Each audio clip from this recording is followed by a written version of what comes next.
Welcome to the Late Night with David Jones. I'm your host, David Jones, and I have a special guest, Carl Wise. How y'all doing today, folks? And today we'll be talking about the Super Flare of Tomorrow in the episode 3 that aired. And we're going to go from Supergirl, Flash, Legends of Tomorrow, and then Arrow in the way they are, in the way that they premiere.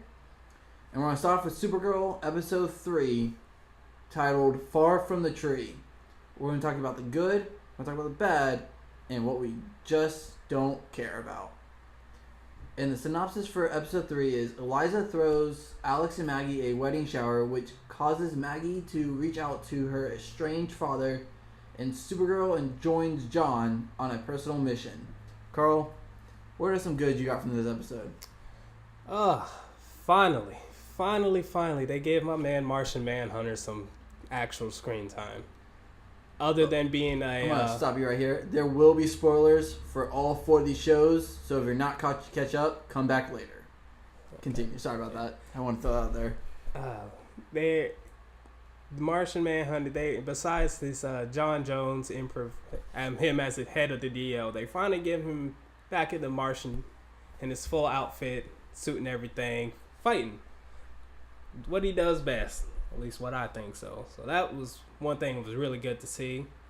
And another thing, it's good to see some more backstory for him. They actually gave him a little bit more backstory. We got a little bit more in depth of his past. We got his father.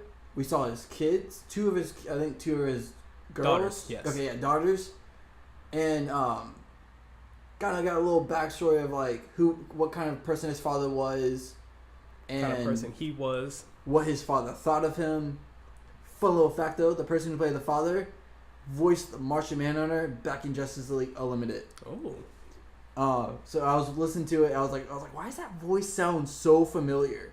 And someone actually mentioned it to me. I was like, that makes sense. It was a cool little nod. I like it. Kudos on them. I do really enjoy how we got to Mars. Having the fact that their technology also shapeshifts, and he had a cool little I think it was 70s car. That definitely was like a 50s car, some kind of vintage car. That was like 50s, and 60s then car. it just transformed into a spaceship, and they flew off. Which question? Why do they need a spaceship? Supergirl can't breathe in space. Yeah, she can. No, she can't. Yeah, she can. Since when? Superman and Supergirl. I don't. Okay, maybe not in the show. Maybe that wasn't part of the. But in the lore, they can survive in space without anything. So I don't know why they need a spaceship for that. Maybe Kara doesn't know she can breathe in space. All right. Well, maybe John can't. Martian Manhunter can't breathe in space. So I did enjoy that. I also enjoyed getting more Martians, green and white. I do have one question, and it's they were all black when they shapeshifted into a human form. Yeah. Could we not get a little more race into the Martian? Apparently, black people come from Mars. Don't get me wrong. All of them were cool. It was great seeing white Martians, more than one white or one of 3 white Martians all together. But I do find it a little strange that there was in this day and age we talk about how there's no diversity and everything. Well, let's see. White Martians shapeshifts into black people. I kind of find it funny. Oh no, that I'm cool with. It was. I guess it makes sense for green or the father to shapeshift into an African American. However, I'm sorry. Some of these people have not left Mars. How do they know what humans look like? In that sense. I mean, Mars is right there, and they have the technology to look at us. They probably know. They probably think, hey, I like these look at these people. We're gonna go with these people. Hey, look, there's a Martian on Earth. Let's just copy him. I think that's basically all that happened. If that's so, I will accept that. Because the first white Martian, what's her name? Magan. Magan, yes. Yeah, Magan. Yeah, she was, black, and she came back and they just probably copied what they saw from her. I guess that makes sense too. That'd be the best thing I could logically think about. That. And no, I do not mean to sound racist. I just really find it funny how in this day and age we complain about diversity, and then we make one group of people from another planet all the same diversity. Maybe throw some Asians. Throw other ethnicities into that. I would love to see an Asian Martian. It would be awesome to see. What did you think of the Maggie and Alex wedding shower plotline in this episode?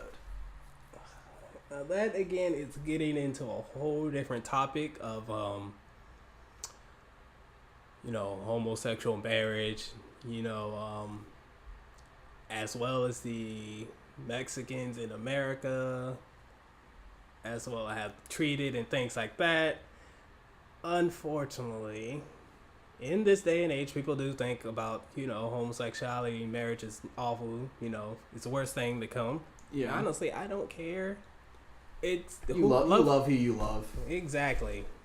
I do although the storyline, the plot line of having the parent not agree with your life partner choices, the father did a really good job at showing he tried emotion. He tried, but again, I guess it got too much to him.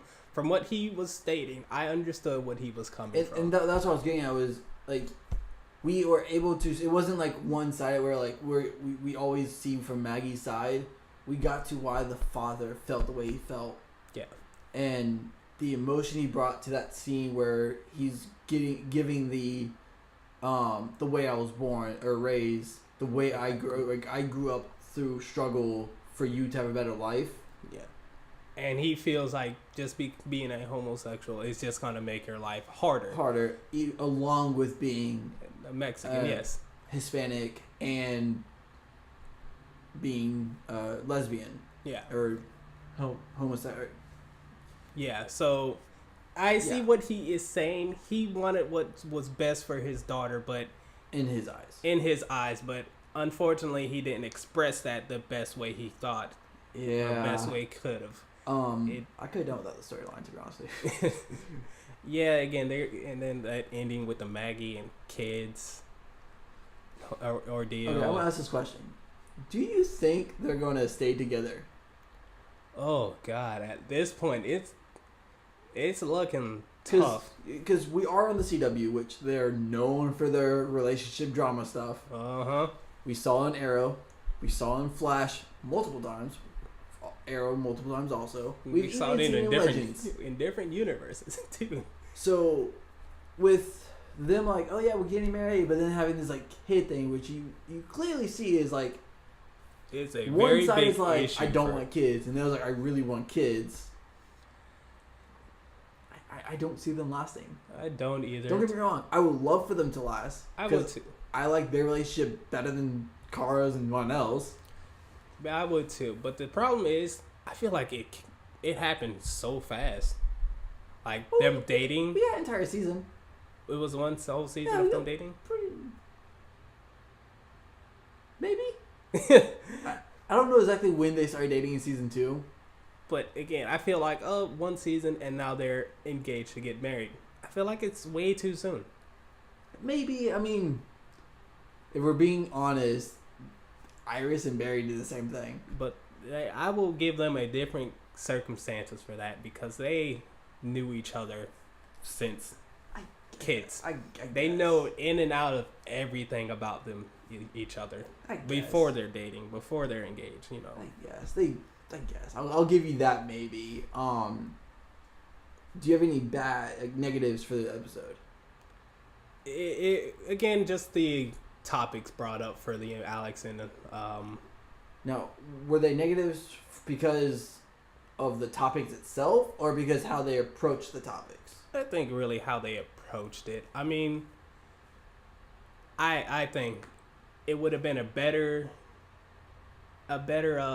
show of love and acceptance if the father actually accepted his daughter. In this day and age, I know who you love. I see that. I know at first I was wrong, but I see you love her and thanks, and accepted that.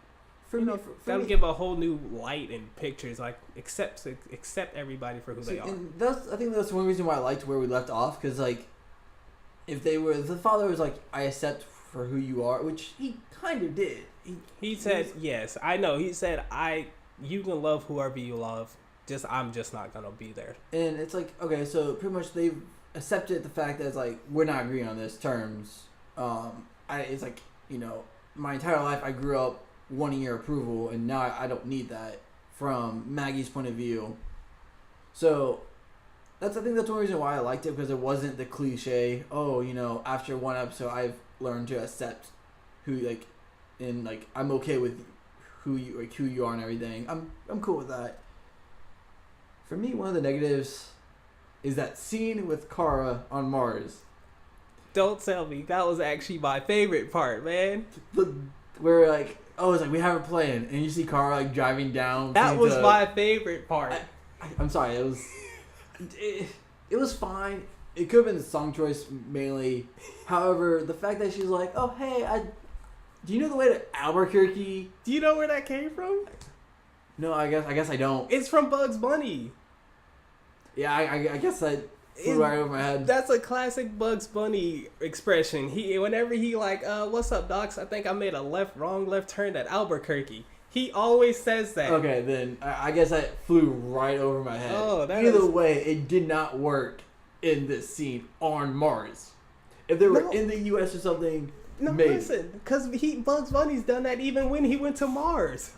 Cool. I'm cool with that. However, they should have, if they were going to make a Looney Tunes reference, they should have made a Martian, Marvin the Martian reference instead of Bugs Bunny.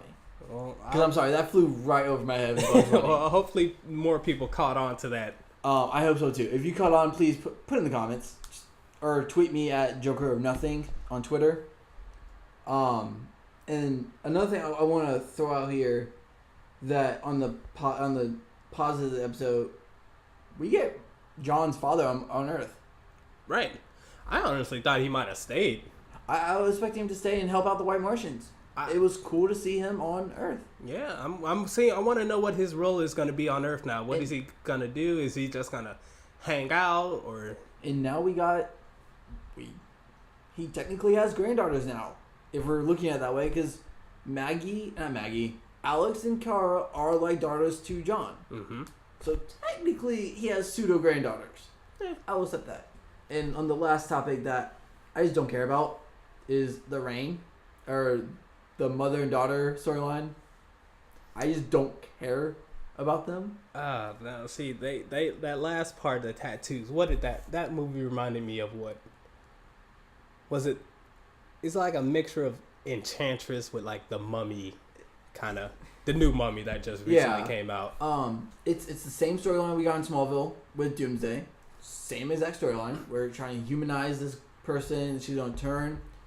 I am afraid that I overheard it and I was kind of thinking about it. I'm afraid that Rain is going to kill John's father. I could see it happening.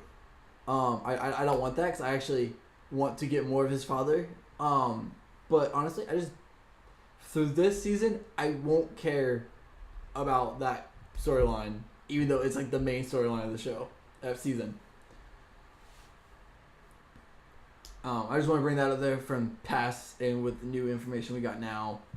How do you feel about that storyline? To wrap everything up. I'm waiting to see how things are gonna go. I'm waiting to see how Rain will turn. How it's if it makes sense, if it's easy to the plot, if it has something to do with something. It's just I just want to see if she turns on her own accord, or she's tricked, or if she's corrupted, or she's gonna be corrupted because something's gonna happen to her daughter. Yeah, something's gonna happen to her daughter. She's gonna get mad and go crazy. Yeah, I'm hoping there's a bigger picture involved. That's basically what I'm saying. So just gonna move on from Supergirl and head into Flash of the week, which is titled "Luck Be a Lady." And the synopsis for this is: Barry and the team are hit by a string of bad luck and realize it is the handiwork of a new meta, Becky, nicknamed Hazard, who has the ability to give others bad luck while cashing in on the benefits for herself. Meanwhile, Harry Wells returns to Earth 1 to give Wally a message from Jesse. What are some positives of the episode? This was one of my favorites for so far of season. What season is this? This is season 4 of Okay. Flash. This is one of my favorite episodes so far this season 4. It's just the Lady Luck had me laughing because all the just all the random Bad luck that was bad luck. happening. Basically, literally the bad luck. Literally slipping on marbles. Like this so cartoonish bad luck, bad juju happening. It's just This episode was very cartoonish. it was hilarious. And I did really enjoy it. The actress looks familiar. I don't know why. And I looked her up and I was like, I still don't know where I know her from. She just looks familiar. I don't know how I feel about the name. Hazard. It doesn't really fit the No. character. No, I actually like Lady Luck better. I think the reason they didn't choose Lady Luck is I think that is another character in the DC universe. Yeah, that makes sense. Hazard, I probably would. Well, couldn't go with Jinx.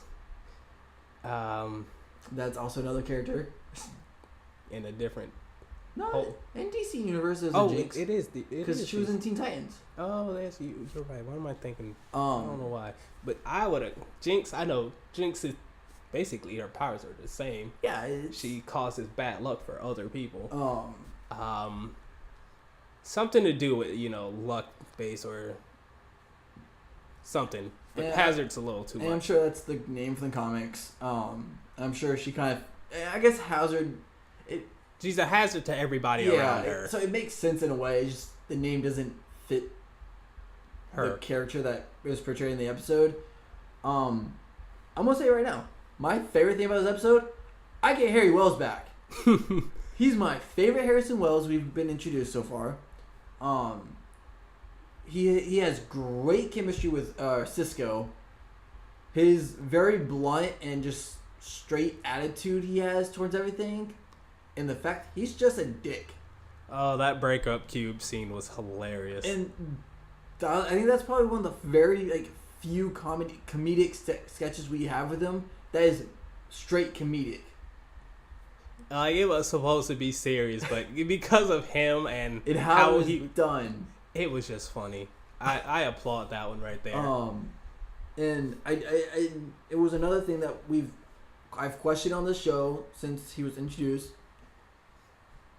What is Raleigh's role as a speedster now with Barry? You want to try that again? How is Wally's role with being a speedster on the Flash? Thank you. Sorry about that, guys.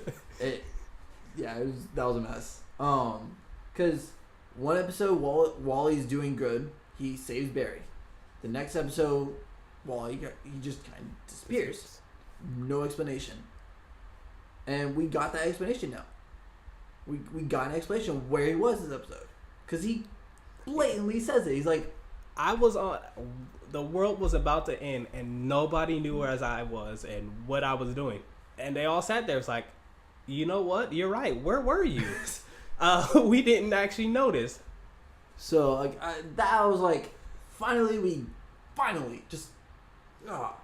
Yes, that is a positive and a negative of this episode. Yeah, because we are losing Wally West. We are losing Kid Flash. Not even the losing part. The fact that Wally just was in the episode for a little bit, disappears. No one acknowledges that until Wally says something. I'm glad they actually brought that up, because I know I actually didn't notice. That's something that kind of slipped my mind, too. Yeah. I guess I assumed he just went to Earth 2 or Earth 3, whatever Earth Jesse's on. I believe it's 2. Yeah. Well, because I know she went to Earth 3 for a little bit. So her flopping on Earths. And another positive for me is just the team's interactions with each other. I love Cisco and Harry.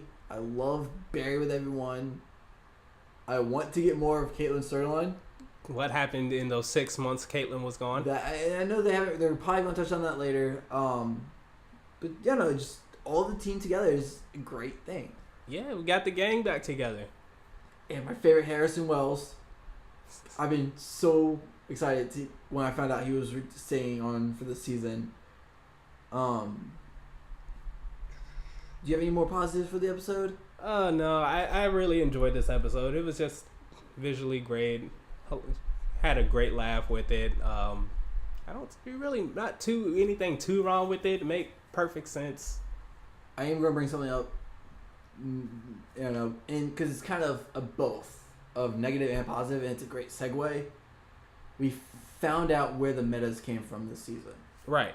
Oh yeah, we got the acknowledgement that Barry Allen came out the Speed Force, causing dark matter, and pretty much caused a busload of people to become metas. We got 2 of the metas already. We got that one Kilgore. I don't know why I can never remember that guy's name. Just think of Kilgrave.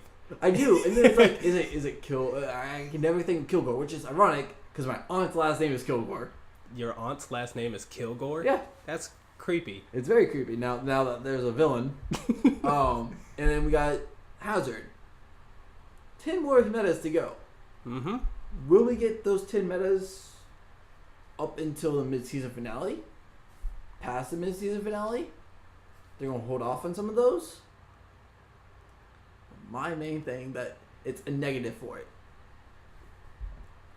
and I understand that the villain of this is the thinker, and he's very intelligent and can plan 50 moves ahead in chess if there's that many moves. But the fact that Barry Allen just happened to come out of the Speed Force as a bus was there. And it's just kind of like, oh, it was all meant to happen. Okay, I am gonna give you a good actual explanation for that. Please do.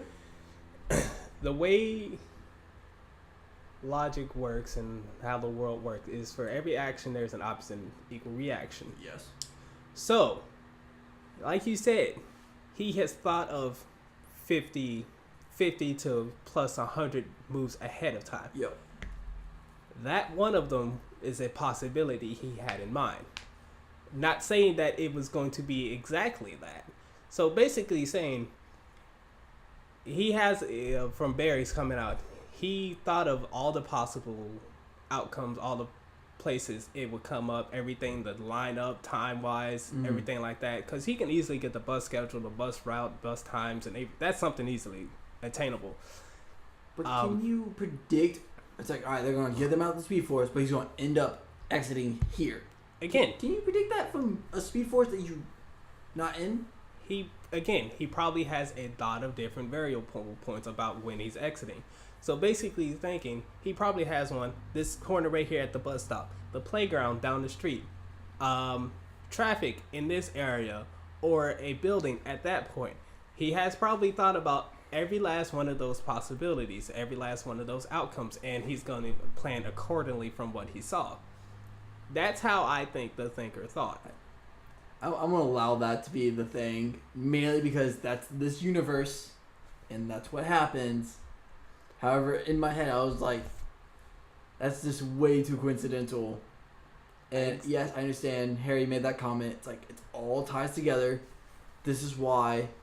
I understand that, and we even had the whole luck thing of like. You see, I know the thinker didn't think that because he probably he couldn't predict who was on a bus. Because if he did, he would have. Well, he probably does know, or somewhat know well. They know who's on the bus because at the end of the episode, she mentions like they found out the metas quicker than we expected. No, they figured out how they came about. Oh, I was assuming like the identity of the second meta they found out quicker than they assumed or expected. No, they figured out the plan that there's 12 metas. Oh, that's what they meant by that. I guess that would make sense. Yeah, but I just believe the thinker just has all of these variables, all of these calculations, all of these predictions in mind. Because he thought about this. He sat and thought about every single outcome that could happen. All right, I'll allow that. We're going to move into the negatives of the episode. What kind of negatives do you have for the episode?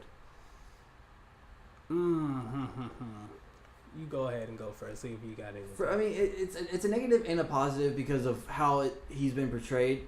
Wally West leaving, like right. When he first came on the show, I thought he was just a little crybaby, and I understand his reasoning. You were my father, but he was just being too, where were you when I was growing up?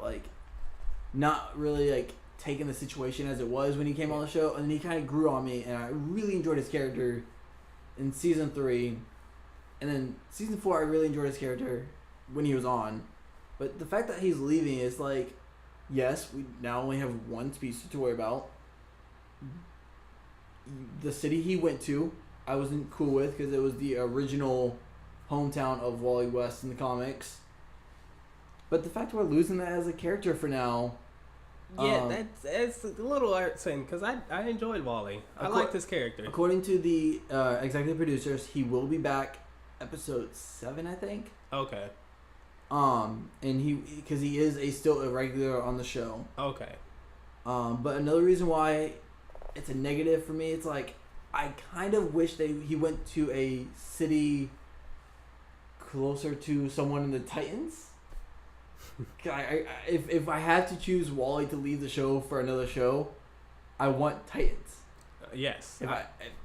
I'm cool with getting 4 new characters, but if you can bring on Wally West, Kid Flash, and Roy Harper, Red Arrow, just have them join the show for Titans, I'll be happy. So that's why it's one of the negatives for me, is because I was hoping maybe he was going to Bloodhaven, where Nightwing and where Hopper is right now, or some of the other towns that I don't know for the other characters off the top of my head. Do you have any negatives to the show? No, again, you did mention earlier it was a near perfect episode. I mean, it just touched me right. I enjoyed it fairly much. There was nothing too bad. Again, most of my stuff was nitpicky stuff. Yeah, again.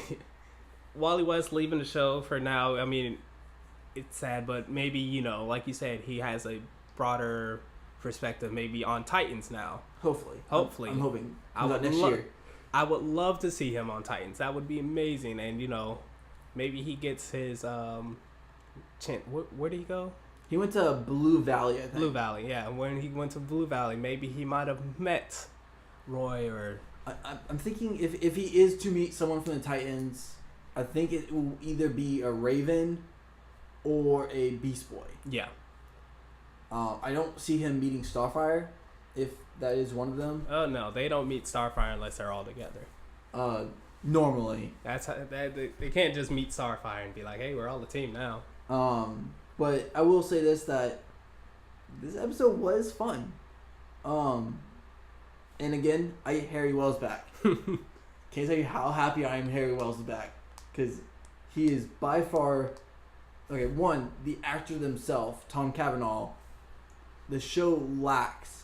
when you're watching the show, for the first 3 seasons, when Tom Cavanaugh wasn't on the show, or the episode, you felt the missing of that character. This season, not as much, for the most part, but, some points in time, it was this could really use a Tom Cavanaugh, Harrison Wells moment. And in the end of season 3, we got the moment where Barry's mind helping out or something like that, and Harry's yeah, I'll help out. And then he's kind of not there for the first episodes. But then we got the little nod of him being on Earth 2, helping Jesse build a Flash team. Yeah, then getting kicked out. I felt so bad. He got kicked out of his own team, Dara's team. He didn't get kicked out of his team. Apparently, he got kicked out of his Earth. Well, not his Earth, but I guess their house is... I'm assuming Star Labs is probably home base for Jesse. Yeah. Especially with all the stuff he's seen on Earth 1. Yeah. Also, just... I felt bad that he kind of was I got kicked out of my house pretty much. But getting that speech from Cisco's where are your family? You pretty much made a life. It's you have no life on Earth too. You have something here.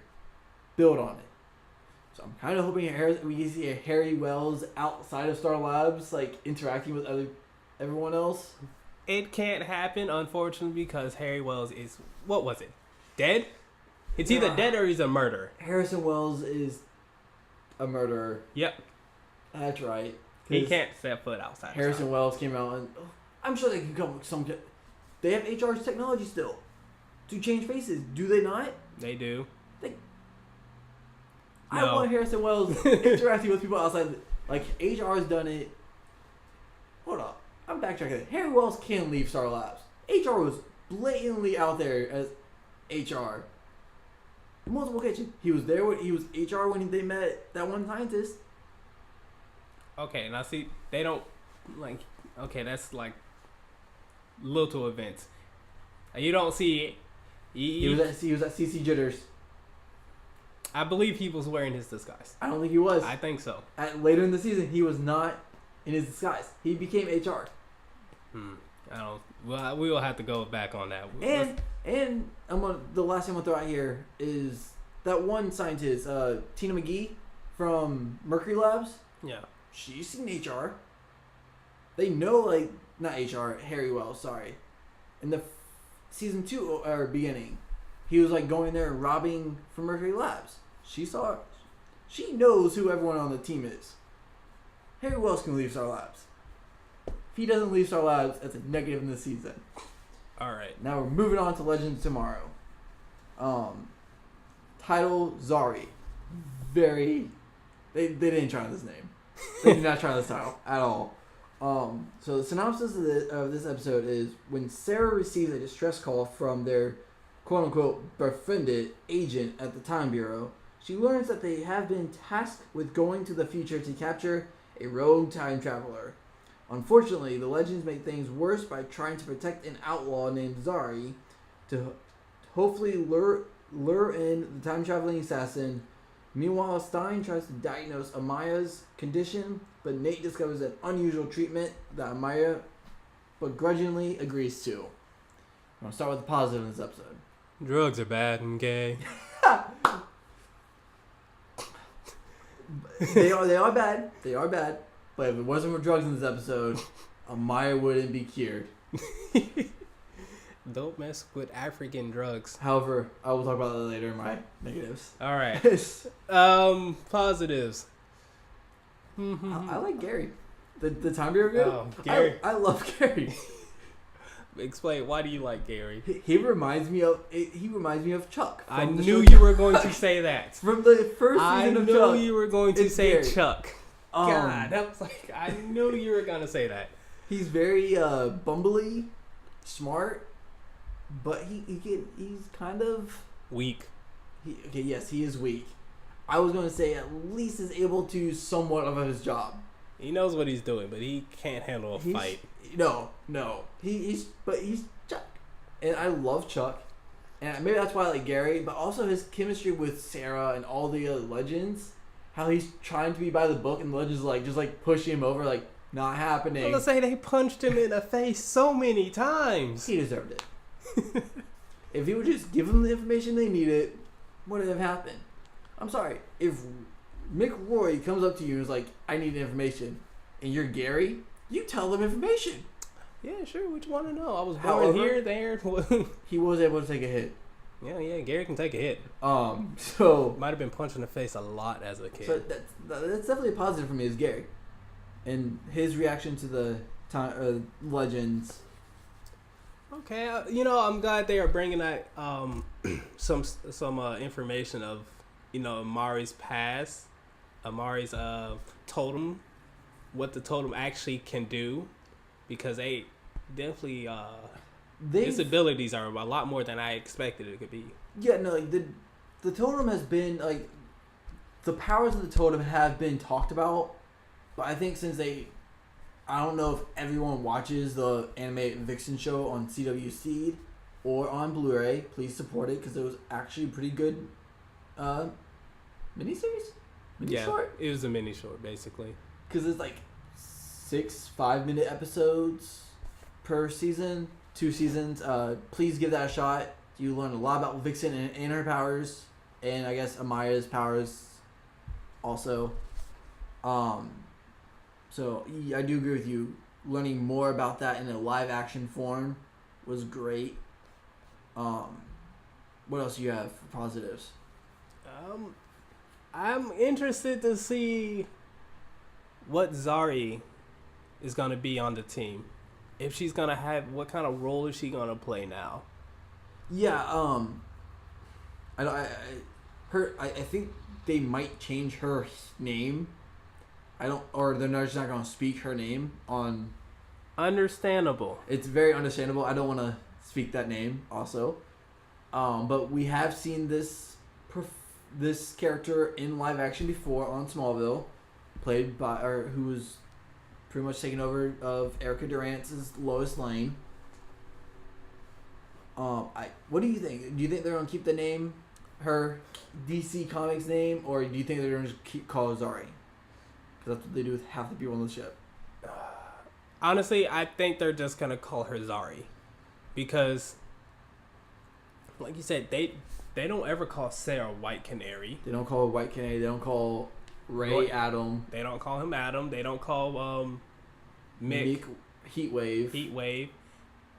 Firestorm is the only one who ever says Firestorm. Yeah, Firestorm's the only one. And I think that's mainly because that's two people, and it's the Matrix. They call the Matrix. They don't call Nate Commander Steel, whatever his Citizen Steel. Is it Citizen Steel? Yeah, Citizen Steel. So okay, I will accept that. They will probably call her Zari. Yeah, it'll be a lot better for a lot more reasons than that. To way more call reasons. Just keep it simple. Her actual hero name.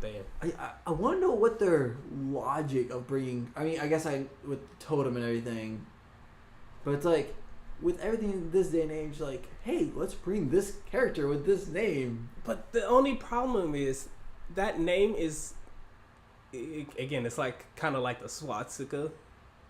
The swastika was first a Hindu symbol of peace. Yeah. And then it used got for differently. Turned something else. That's the same thing with her. Is actually a goddess, an Egyptian goddess, for one I know of. Yeah, she is definitely an Egyptian goddess. It's an Egyptian goddess. I don't know about what else it is in the Muslim religion, but I know it's an Egyptian goddess of. God, people are gonna slay me if I don't get this right. I'm not exactly sure what the goddess of is. She's a goddess of light, prosperity. I'll look it up. She's a very positive person in Egypt. I can tell you that. Yeah. That much. So, but again, by a quick Google search, she is known as the protector of the dead and goddess of children. That's Jeb. So I'm assuming goddess of children? As a quick Google search? Yeah. Again, I know she's a very positive. I do apologize to all people who actually know this. If we are wrong, please let us know. And let us know in the comments or tweet Joker of Nothing on Twitter. So, what did you think of the fact that the whole storyline with Zari, which is pretty much the entire episode, is it a positive, negative, 50-50? I'm gonna have to give it a 50-50. I again, there's some parts I enjoyed about it. It was understandable, but then I like their interactions. I really wanted to, I guess, explain more about why Kawhi, the assassin, was trying to kill her. Kawesa was trying to kill her. It's probably just to steal the totem. I'm guessing that's 3 totems in one episode. Yeah. If that is a totem, I don't know if that's a totem. They might make it a totem in the show. Whose totem? Zari. I don't know if that's a totem. It is. I believe. I don't know much about the DC character of Zari. Yeah. Although it will match up to what the totems I saw in the Vixen animate show. Yeah. So I believe she has an air totem, right? There is an. That's what she used. Yeah. She avatared that, like, airbender that very easily. Yeah. That's what I'm curious. I'm curious about the totems they're gonna introduce. I hope we get the fire totem. I really hope we get the fire totem at some point in this season. Do you want it to be the Flat Kingpin? But then it's like I don't know if we can. Now that I think about it, Yeah. because Kuesa was in the Vixen animated show, which I don't understand why Ray does not remember her, because he went up against her. They all haven't been introduced together yet.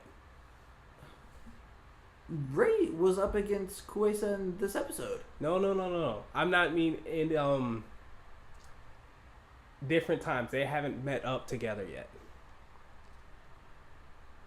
I'm gonna say no to that one because Are you gonna talk about how Oliver Queen met Vixen and said it was a kind of animated? no, because yeah that, but okay. I guess since I'm gonna table that until later. Yeah. Until I figure out when season 2 of Vixen takes place. Because if it was somewhere in between or before this season, I'm going to say no to that. Because they follow live time pretty well. I believe they do, but again, I think they've been time traveling so much. I don't think they have had a chance to come back and then be in Star City or be wherever they are to fight. Because I know Cisco's with them. I just don't think it has happened yet. You could be right. You could be right. However, for the fact that like they've taken place usually around the same time and they've acknowledged stuff with the whole like Oliver, oh, we had an animated meeting. Alright, so Wikipedia doesn't tell me anything. Yeah. I'm still counting that as a negative of Ray not remembering who Kuesa was. Or Firestorm. I don't know if Firestorm met her off the top of my head. Yeah. We'll just table that one for a later discussion. I will bring that up in a later episode. So what did you think of Kuesa as the water assassin, as they call her? You know what? And obviously she was dead. Yeah. She was dead, and they brought her back. But I'm kind of... I really don't know, because I see her as her powers. I don't know. I just don't see the powers. I thought how they portrayed the powers, I thought was really cool. Yeah, I do. I see that. Just reminds me of Katara from, like... I honestly keep seeing just... This is just like Avatar right now. Yeah, because we have the air and waterbenders. Where my girl Toph at? Where is a blind earthbender gonna come into this? A blind earth totem wheeler. If they bring an earth totem in with someone blind, that'll be hilarious. And again, this episode was like 70. It was like 25% good, 75% bad for me. The good stuff was the characters. I'm trying to like, go through the characters real quick, because Firestorm wasn't my favorite character of the episode. It was Gary. No, not Gary. It wasn't Gary. Oh. It was Mick. Mick? Mick stole the show. Really? And it was mainly like the scenes where, like those one-liners he has, where like, when they go to the bar, he's like, "What do they do in my bar?" And it's like all the stuff he like said, like the one-liners he had, I enjoyed. Firestorm was kind of, like they were obviously good. They were good. You can't make Firestorm always the you star of the show. Always. And I want to know more about what's going on with Martin Stein, because you're getting this little stuff like Martin Stein's kind of being a little sketchy, and then like Jack's over here like, "What's going on, bro? Come on, talk to me. Right. I know something's going on." Sidekick. So I do want to know more about Martin Stein. I'm sure it's probably them leading up to him leaving the show. Yeah. Because he was all like announced that he was leaving the show. But for the most part, it was like the storyline of, and the one liner with Mick of Prison Break. I'm in, because the character played on Prison Break. So every time they announce a prison break, I'm all for it. But other than that, the storyline of them going into the prison or Argus prison and breaking it out, it didn't hit well for me. The anti-vigilante act is pretty much something I've seen on every show with powers at some point in time. Mm-hmm. Agents of S.H.I.E.L.D.'s done it. I knew at some point they're probably going to do it on the Arrowverse. It was kind of nice seeing Argus, I guess. Right. There wasn't really anyone we knew from Argus. Well, I hope not. Because all we know is Lila. I was say I hope not. It's just like this the year 23 something, right? 2021? Was it 2021? Or was that when the act took place? I think that might have took 20, that. 26? I don't know. It wasn't 2046. That was season 1. It was some year in the future. Because I think it was 2021. Because it was very close to our time now. I can just deal without that storyline of anti-vigilante act. I'm gonna lie to you to get this pendant. Government's captured anybody with powers and experimenting on them. Yeah, we got no explanation on that of what they were experimenting for. Mm-mm. I'm assuming it was probably for the metagene. If I'm gonna quote Young Justice season 2, they're probably looking for the metagene. I was happy to see Zari join the team, mainly because we're about to lose one, maybe two people. Right. And I kind of went to my negatives already. The whole drug, psychedelic thing with Amari and Amaya, and Nate, I didn't care for it. That scene where Nate was like high and they're like, "Hey, we need you to come pick us up," and he's like somehow functioning semi-okay and able to pilot a time ship. He didn't pilot the time ship, not one bit. He was literally just standing there. It's like, I'm giving her all she's got, Captain. And they weren't moving. Literally, Gideon took over. I guess I missed that. Yeah, Gideon took over. I watched this episode and I was like kind of sidetracked it with work. Because watched the show at work. No. Don't watch these shows at work. I know. You missed a lot of stuff. Yeah, he was definitely not functioning anything. So I will say that. Because I remember looking down at my phone and seeing Nate in the captain's chair, and the next thing you know, I looked down and the ship was flying. Yeah, no, Gideon, I assumed he was flying. Gideon took over at that point because he made a comment like, Nate, we're not going anywhere. So, and then Sarah's like, Gideon, get us over here. Why didn't you just, hey Gideon, we need pickup now. Just ask Gideon to fly the ship. Why do you need someone piloting the ship? I mean, you don't want to put too much stress on the AI. She's just chilling, relaxing, you know. We don't need another Hal situation. I keep the AI happy. True. Okay. True. Yeah. True. And I think I would fear more of what's the AI's name again? Gideon. Thank you, Gideon. I would be more afraid of an angry Gideon than I would be an angry Hal. God. Mainly because I think Gideon's more advanced. And I would just terrified of that. And plus, if she wanted to kill you, she would easily kill you on the ship. Mm-hmm. So for me, it was mostly a negative. I did enjoy some of the stuff we got, storylines with Amaya and her totem. So what about you? Do you have any negatives for this episode? Again, storylines is not up to par. I'm just waiting to see I am curious to see, honestly, how it ended.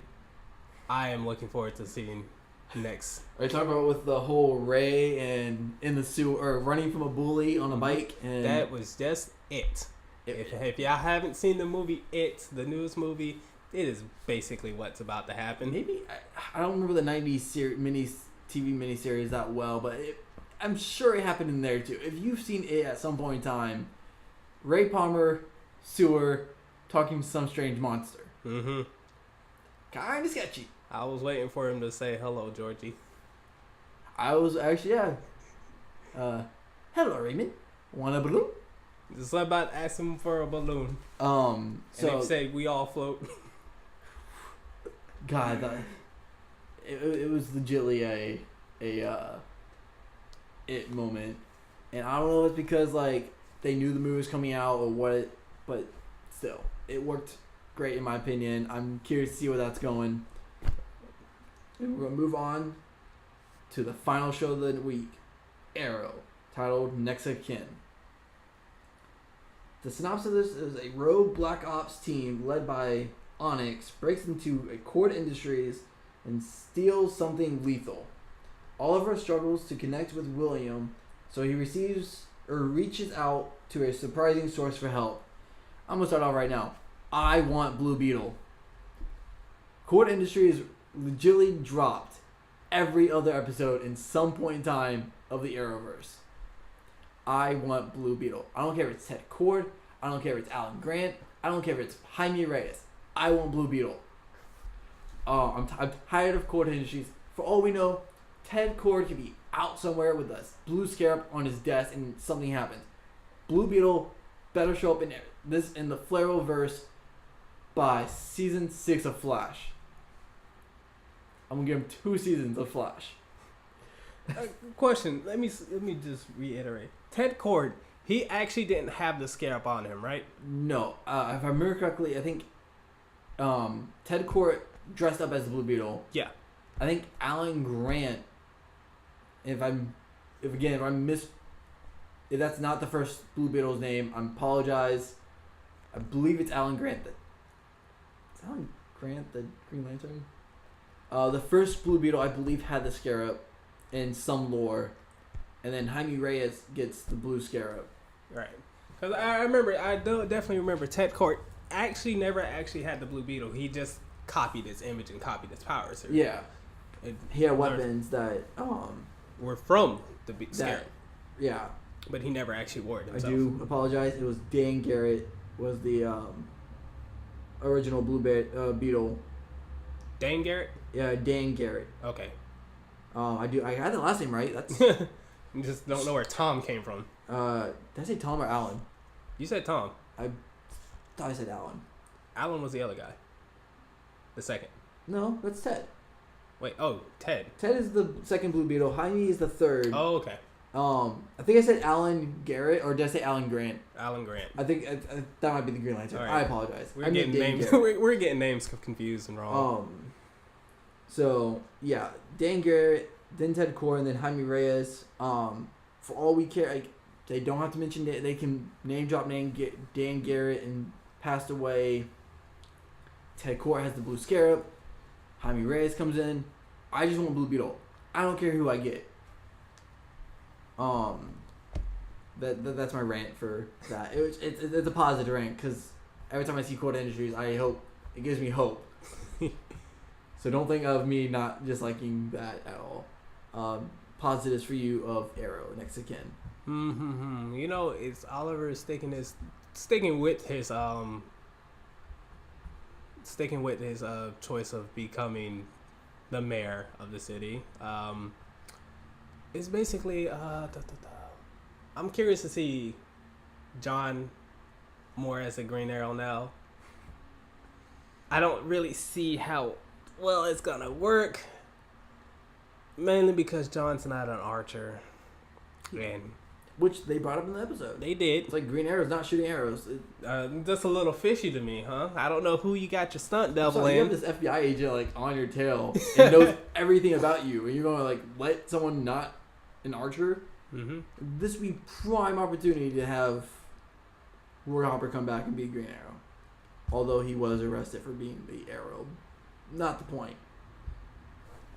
Yeah, I'm happy they brought that up too. I think it's the same person. I'm glad she's putting two. I'm sorry, 2 archers shoot arrows at each other, going after the same type of people, and you're not going to think it's the same person. What makes this person different from that person? Just the color of their outfit. That was it. That was actually basically it. But I am curious to see what they're going to do, the team dynamics. I know they had their struggles with, John originally can't make his choices. Yeah. That was a very big, issue for John. So, he doesn't know how to make the hard choices of go capture the people or go stop the truck, which, could get somebody hurt or killed. Yeah, which has caused Wild Dog. I can never remember that guy's name. Wild Dog to be shot last episode. And they say his name so much. Ramirez? It's Ramirez. So yeah, it's like his ability to not shoot straight is causing issues. It's Renee Ramirez. I can never remember that name. It got Renee shot last episode. Yeah. And the fact that it's like, oh yeah, I understand Black Canary. I'm going to tell Oliver. And then Oliver's like, hey, you want to be Green Arrow? He's like, I got you, bro.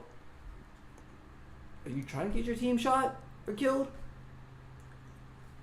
So that Diggle as the Green Arrow is a negative for me.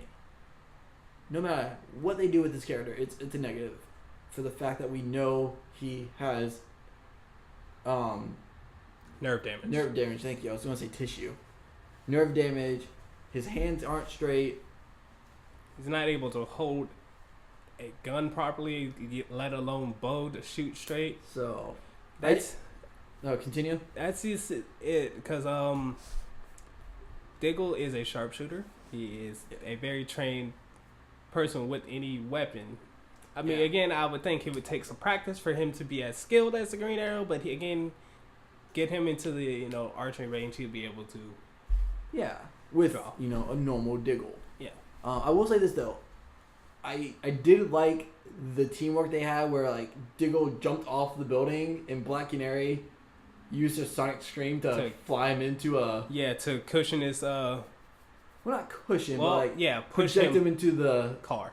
The car, which that was some good synergy, some good team break trust. A bone? Flying from one building to another into a car. Nah, he broke the glass. Man, he's a big man. I don't know about that. But I do have some positives of the episode because it was like 50-50 for me. So continue with your positives.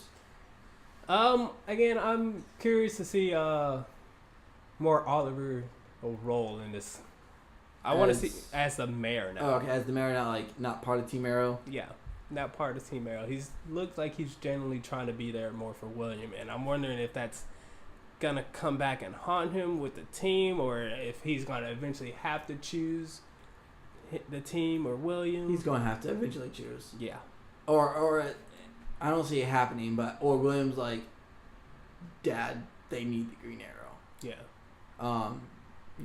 Go be the Green Arrow. I don't see that happening because William's been more of a I understand it. He's kind of like, I don't want to lose both people, although he doesn't really see Oliver as his dad. I guess it seems like he I know he doesn't see him as his dad, but he knows he's his dad, and he's the only family he has left. Yeah, now. and it's like he doesn't want to lose another, like his only family. So like I understand that and all that, but we obviously see the team's not working without Oliver. They're getting there. It's gonna take some time. They pulled it together through that last mission. Did they though? I'm sorry, like, and it's Diggle. Diggle cannot be Green Arrow. Mainly because he has nerve damage. 2, he can't shoot a bow. Continue your positives. Well, that's about it. I'll let you go ahead and go for yours. For me, for some of the positives, I did enjoy the interaction between William and Oliver. I thought William did a better job being an actor.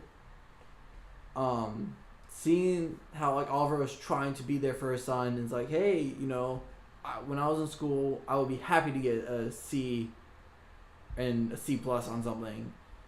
When we all know Oliver isn't a school person. Yeah, he's he could have had a better attitude. It's like, I see you working hard. Let's see what we can do to help you out. But Oliver just kind of been like that. It's okay if you fail. Well, it wasn't like it's okay if you fail. It's like it's okay if you don't get straight A's or A's and B's. Like you can get a C or like, Yeah, unfortunately, I think William wants to be good in school, but and it was like the fact that how Oliver kind of approached that situation was just like, not trying to see what William needs help, just kind of jumping in to help. Yeah. So when, he got the help from Felicity, it's like, hey, he doesn't want, he wants you to ask him what he needs. So I thought that was kind of nice. And seeing Felicity tutor William, I thought was great, which I think is really going to help William connect with Oliver better. However, that means we're probably going to get Felicity back, and I can deal without that. Did you say Felicity? Felicity, the Oliver-Felicity relationship. Is that what they call it? That's what they call it. That's awful. Yeah, the relationship itself is awful. An awful name for an awful relationship. I love Felicity, and I do not apologize to any of those Felicity fans out there. Please tweet me your anger at Twitter. I've said multiple times, Joker of Nothing. I will be glad to repeat that. And this is why I don't have a Twitter. So yeah, it sadly means we're probably gonna get that relationship back. I don't really want it because it's caused nothing but problems, i.e. season 3 and season 4 of Arrow, or half of season 4, I guess. It was nice to see Felicity and Curtis kind of work on their upcoming project / jobs. You have any idea what they're planning? Become some kind of tech assistant company. I don't know the small businesses within DC Comics. Right. So they might become one of those. It makes sense because that last episode we got the whole, you have a side job? Yeah. It's like, how am I supposed to live without your money? Yeah, that basically brought it up. Like, they don't get paid to be vigilantes. Oliver doesn't pay them. It's volunteer work. I say there's no way Oliver pays him because he has a nice house though. That's a nice house, but I don't even think Oliver's rich anymore. He's not rich from when he was a kid, when he was younger. Yeah, but he has mayor money, which I'm assuming a mayor makes somewhat good money. I don't know government like that, so I don't know pay rates of Star City or at all. Yeah. But he has a really nice house. He has his maid back, which we haven't seen since episode 1 until this season. So it's nice to see her back. So obviously he has money. I do enjoy Lance. Is he a detective anymore? He's an assistant. I'm calling Detective Lance. Yeah. It's nice to see him kind of like hold off people for Oliver. When he's like, hey Oliver, they're trying to do I found a way for you to, help you with your Green Arrow issue. Yeah. There's an anti-vigilante act I want you to sign. It's like, hold the phone. You want me to let Diggle take over my spot as Green Arrow and then immediately sign in registration that will go against them? That's not happening. Yeah. And then, which I think that's obviously going to go into some kind of effect from what we saw in Legends. Eventually, yeah. But that's more like a presidential worldwide kind of deal. Yeah, so at some point that's going to become a more important storyline, sadly. And I do enjoy Oliver as non-Green Arrow. Like, I think he's doing a pretty good job at, like, balancing his life now because he's, like, not focusing on the Green Arrow stuff. Okay. So he actually has a time where he's like, I'm going to go home and have dinner with my kid. Yeah. Or create some strange new dessert that I guess rich people eat with waffles. I don't know what it's called, to be honest with you. But you've never had one of those? No. Well, I can't lie. I've never had one either. Look good. They look delicious, They though. look great. Hold on. Where can we go get this? Hit us up in the comments. Let us know. With or without waffles. I will say both. Because apparently poor people like Felicity do not eat waffles with them. But that's pretty much it for the positives for me. Yeah, we can go. I know you really got a big negative for that one. Do you remember how it ended? Is it how it ended with what I think it ended? Yeah. Okay, so my huge negative, and here's a rant. I'm tired of them using drugs and like any kind of drug form to fix issues.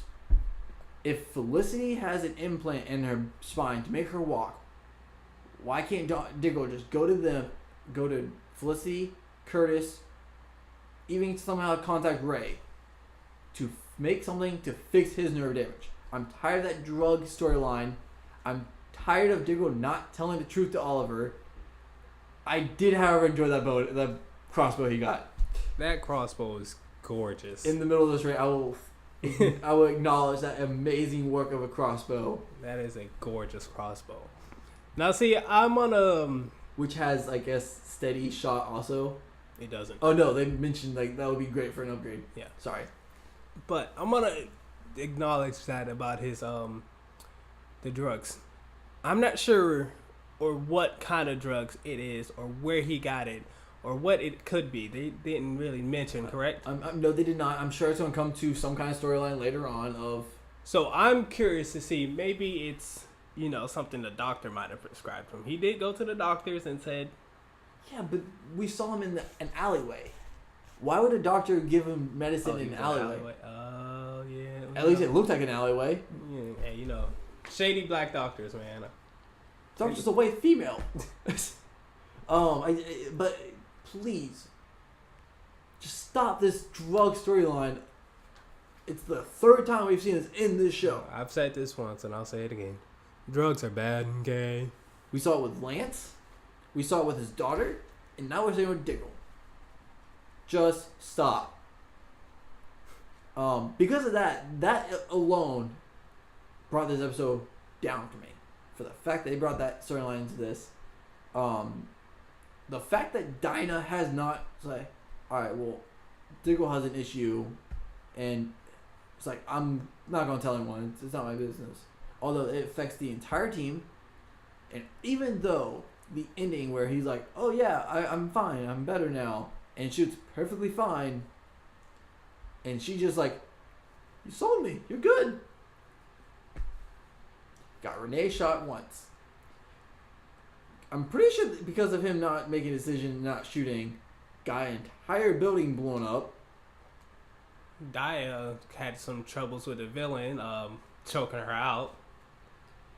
Oh yeah, that happened. That up too. Yeah. So man, she gets choked out a lot.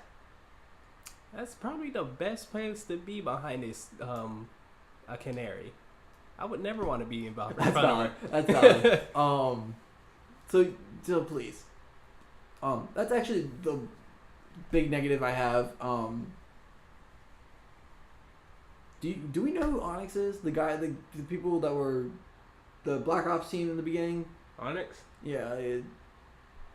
They mentioned her. I can't put it. I think she was from the previous vigilante task force. Oh, so she was okay.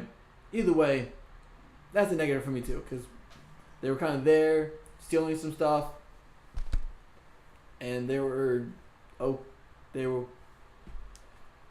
like, oh, vigilantes, no problem. Even though for the past 5 years they've taken down the biggest of the biggest, like, bads. The church guy. I don't know why I can't think of his name. No, that's not Tyrese. Church, Damien Dark, Malcolm Merlin, Slade. That one villain from that one season I don't acknowledge in between 2 and 4. Mm-hmm. So it's like, why are you going to sit there and say, oh, they're vigilantes, they're no problem? That's a negative for me. I'm done. As you know, like, this episode was not like a keen for me. What about you? Do you have any negatives? We're just gonna have to see what happens. They always end it on a cliffhanger. We're gonna definitely give our final synopsis of the whole season. That's a nice way of saying you didn't like the ending of that. We're just gonna have to wait and see. I know it's gonna play into an effect in a later episode about him using drugs. I think them finding out he's using drugs is what's gonna bring Oliver back into the game. Yep, and it's gonna might have some trust issues with John and things like that. But again, how about trust issues? We did go through that one season of between 4 and 2, where Oliver kind of threw out a lot of disloyalty to the team. Yeah. I think Oliver can atone for that. Yeah. I'm beginning. It might be the other team. Like it'll be Renee and Dinah. Renee and Dinah mostly about that. Because we already seen this episode. Renee go to Oliver to his like, Haas, we need you back. Yeah. I don't know what Haas means. Really. Is it boss? No. What's his name? Hasselhoff. Is that what that's from? Yeah. I just assumed Haas meant boss. Yeah. Because it rhymed. Yeah. You can call him that. I think it's just referring to like Haas, like Hasselhoff. So yeah, that's Arrow. There wasn't really any kind of like after credit or after dark scene. No. So I am curious to see where Arrow goes. I will continue watching it. Mainly because it started off strong. Season 5 was good for me. Do you have any predictions for Supergirl, Flash, Legends, or Arrow? Like, I'm just gonna throw that all at once. Any predictions for either of the shows you want to talk about? They've only given much for actually about now. Well, except for Arrow, they haven't really given much of a villain or like end game for Arrow. But again, they given us Rain for Supergirl. Oh, Legends. We haven't got a villain for Legends really either. We've gotten tidbits. We don't have an actual villain itself. So we got Malice dropped, and we got Kwesa. Yeah. Who I believe might be part of that. Yeah, that's about as much information as we have for Legends. Flash, we got the Thinker, and we're getting some more. We're getting some more characters coming in. I'm curious to see if they're gonna be more heroes or more villains. What can we say? Is it gonna be 50-50? I think it's gonna be 80% villains, 20% heroes. True. Because I do know that there is the elongated man coming on next week. So I am excited for that. I love the elongated man. I thought his character was nice. So I'm excited for that for Flash. Anything else you want to throw out there? Again, we're just gonna have to wait and see. Why don't you guys let us know in the comments down below or on Twitter about what you think's gonna happen in the future episodes, or your favorite character of the week. I'm gonna throw that out also. Please tweet or comment your favorite character of the week. Thank you for listening. This is the Late Night with David Jones. I'm your host, David Jones. This is Carl Wise. All right, you guys have a great night. Have a good night. Adios, amigos.